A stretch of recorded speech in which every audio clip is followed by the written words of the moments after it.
সদ্য আরম্ভ হয়েছিল স্টার জলসার নতুন ধারাবাহিক বুলেট সরোজিনী। প্রথম থেকেই নানা কারণে আলোচনাতে উঠেছে এই ধারাবাহিকটি।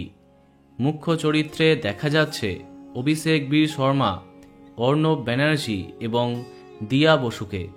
তবে এদের ছাড়িয়ে চ্যাটার্জি বাড়ির প্রধান কর্ত্রী রাগিনী চ্যাটার্জি সবার দৃষ্টি আকর্ষণ করেছে। এই চরিত্রে কাজ করে প্রশংসার সঙ্গে সমালোচনাও কুড়িয়েছেন টেলি অভিনেত্রী শ্রীময়ী চট্টরাজ। কিন্তু হঠাৎ ধারাবাহিক থেকে নিজের ইচ্ছায় সরে দাঁড়ান তিনি।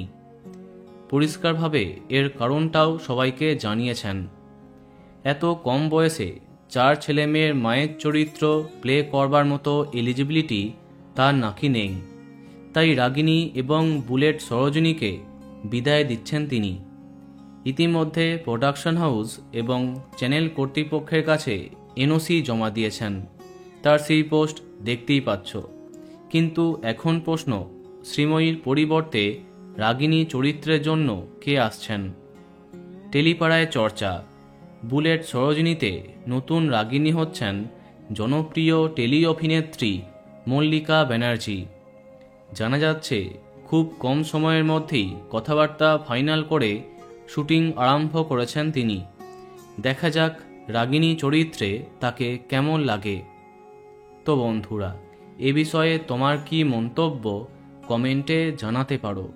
আর এই রকমই আরও অনেক ভিডিও পেতে সাবস্ক্রাইব কারেন্ট বস। ধন্যবাদ।